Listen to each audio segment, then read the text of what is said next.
कोलकाता की गलियों में कई डरावनी कहानियां गूंजती हैं, लेकिन इनमें से एक सच्ची घटना ने पूरे शहर को हिलाकर रख दिया। 3 रॉबिन्सन स्ट्रीट का एक घर, जो कभी एक सामान्य परिवार का आशियाना था, एक भयावह रहस्य का गवाह बन गया। यह कहानी है मानसिक अस्थिरता, अकेलेपन और अंधविश्वास की, जिसने एक पूरे परिवार को खत्म कर दिया। यह कहानी शुरू होती है कोलकाता के पॉश इलाके रॉबिन्सन स्ट्रीट पर स्थित एक बड़े घर से।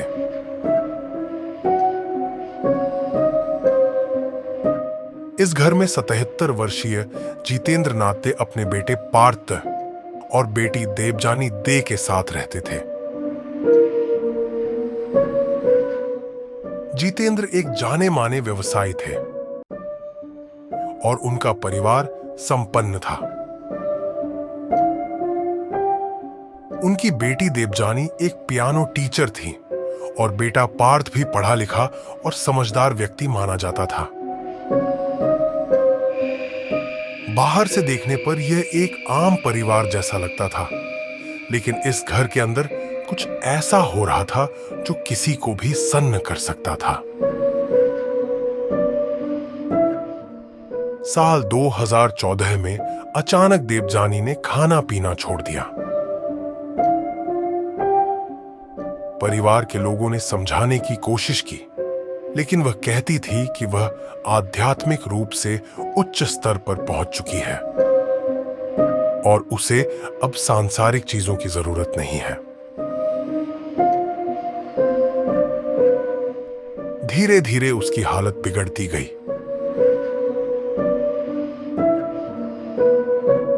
और एक दिन वह इस दुनिया को छोड़कर चली गई। लेकिन यहां सबसे अजीब बात यह थी कि उसकी मौत के बाद भी उसके भाई पार्थ ने उसकी लाश को जलाया नहीं। उसने शव को एक कमरे में रख दिया और उसे फूलों की माला पहनाई। वह रोज अपनी मृत बहन से बातें करता था, उसके साथ खाना रखता और उसे जीवित मानकर उसके साथ रहता था। 1 साल तक पार्थ अपनी बहन की लाश के साथ ही रहा, लेकिन इस बात की भनक उसके पिता जितेंद्र नाथ दे को लग गई। जब उन्होंने यह देखा तो वे इस मानसिक और भावनात्मक तनाव को सहन नहीं कर पाए। 10 जून 2015 को उन्होंने अपने ही घर में खुद को आग लगाकर आत्महत्या कर ली। जब पुलिस इस आत्महत्या की जांच करने आई तो उन्होंने जो देखा वह किसी बुरे सपने से कम नहीं था। जब पुलिस ने रॉबिन्सन स्ट्रीट के इस घर में प्रवेश किया तो उन्हें अंदर एक जली हुई लाश मिली। लेकिन असली रहस्य तब खुला जब उन्होंने घर के बाकी हिस्सों की तलाशी ली। एक कमरे के अंदर एक कंकाल मिला, जिसे एक फूलों की माला पहनाई गई थी। यह देवजानी का शव था, जो लगभग 1 साल से वहां रखा हुआ था। पुलिस ने पाया कि उसका भाई पार्थ दे उसी के साथ सोता था और उसे जिंदा मानता था। कमरे के अंदर से एक डायरी भी बरामद हुई, जिसमें पार्थ ने लिखा था कि वह अपनी बहन से बातें करता था और वह कभी मरी ही नहीं। इस घटना के बाद पार्थ दे को मानसिक रूप से अस्वस्थ घोषित किया गया और इलाज के लिए भेज दिया गया। लेकिन इस घटना के बाद यह घर धीरे धीरे कोलकाता का सबसे डरावना घर बन गया।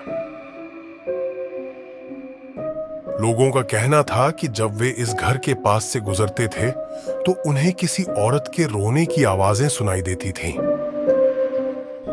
कुछ लोगों ने दावा किया कि उन्होंने घर की खिड़कियों पर अजीब साए देखे। यह जगह धीरे धीरे एक भूतिया स्थान के रूप में प्रसिद्ध हो गई। इस केस के लगभग 2 साल बाद 2017 में पार्थ कोलकाता के एक दूसरे फ्लैट में मृत पाया गया। उसकी मौत भी एक रहस्यमयी परिस्थिति में हुई। वह अकेला रहता था और उसकी लाश बाथरूम में पाई गई। लोगों का कहना था कि उसकी मानसिक स्थिति इतनी बिगड़ चुकी थी कि उसने खुद को ही मार डाला। लेकिन कुछ लोग यह भी कहते हैं कि यह सब उस भूतिया घर की वजह से हुआ। रॉबिन्सन स्ट्रीट के इस घर को लेकर कई कहानियां सामने आईं। पुलिस जांच के बाद भी लोगों का कहना था कि घर के अंदर अब भी कुछ अजीब घटित होता है। कुछ स्थानीय लोगों ने दावा किया कि उन्होंने घर के अंदर से फुसफुसाने की आवाजें सुनी। कुछ का कहना था कि उन्होंने वहां एक साया देखा जो कभी खिड़की के पास खड़ा दिखता था तो कभी सीढ़ियों पर। इसके बाद कुछ भूत प्रेत में विश्वास करने वाले लोग यहां आए और उन्होंने कहा कि इस घर में नकारात्मक ऊर्जा बहुत ज्यादा है। यह जो भी जाता था वह अजीबोगरीब सपने देखने लगता था या उसकी मानसिक स्थिति खराब होने लगती थी।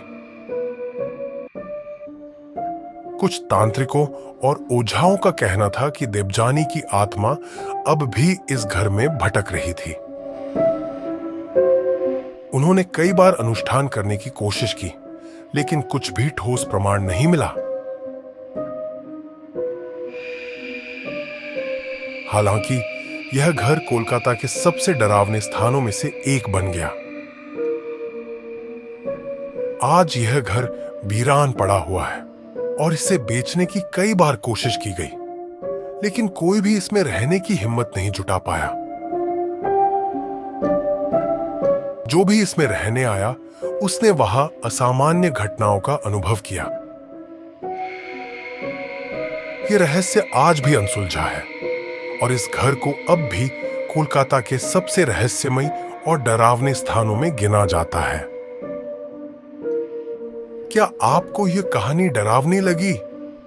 अपने विचार हमें बताएं।